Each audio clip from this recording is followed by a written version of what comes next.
Бәріне сәлем достар, бүгін біз 6 сыныптың қазақ тілінің 6 тарауының 7 сабағын өтетін боламыз.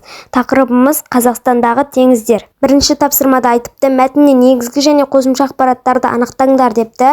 Бірінші біз мәтінді оқып алайық, сосын астындағы сұрақтарына жауап беретін боламыз. Каспий теңізі Еуропа мен Азия аралығында орналасқан жер шарындағы ең үлкен тұйық көл.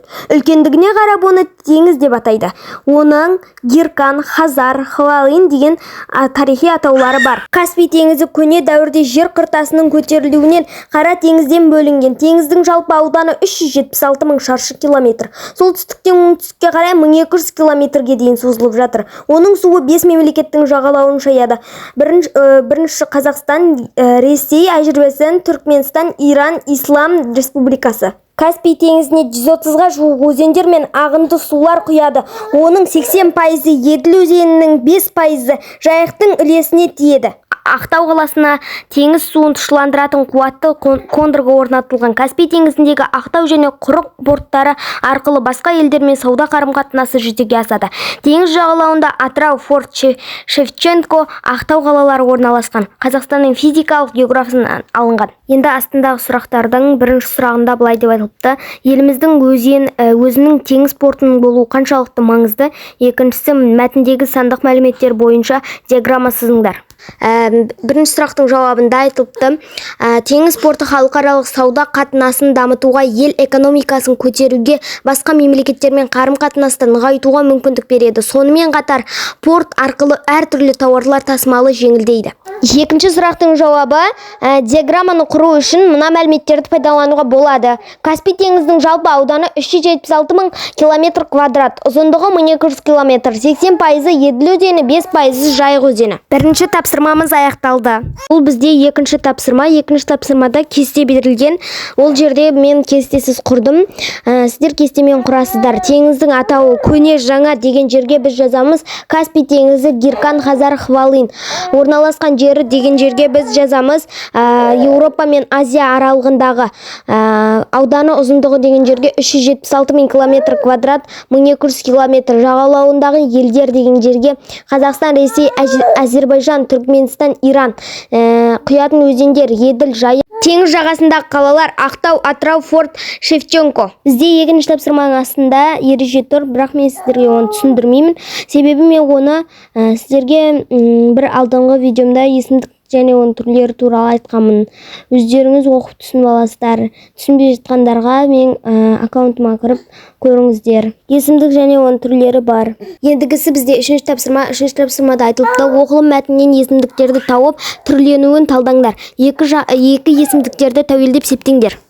Үшінші тапсырманың жауабы: мен, ол, бұл, сіз, біз, олардың, оны, өз.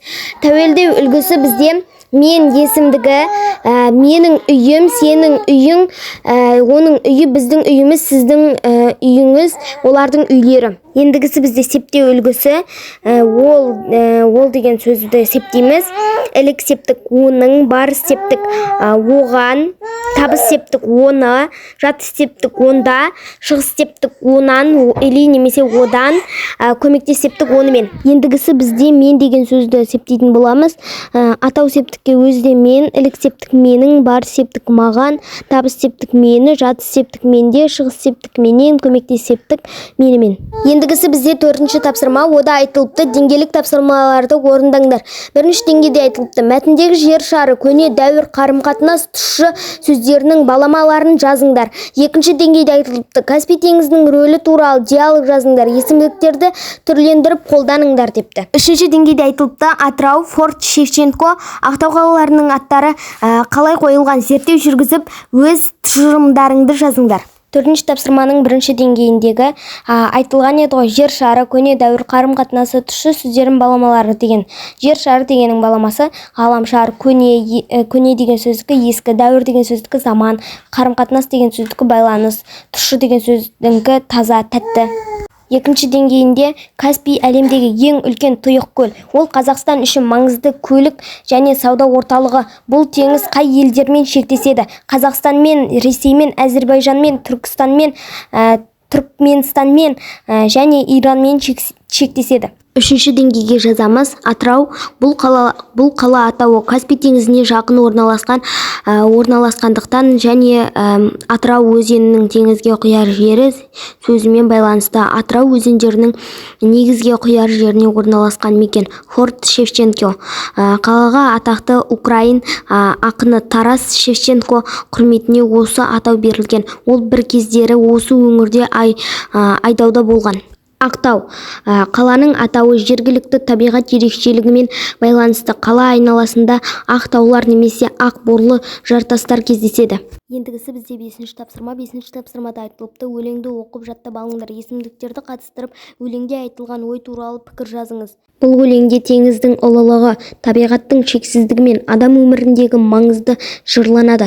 Ақын теңізде ерлік пен қасиет белгісі ретінде бейнелейді.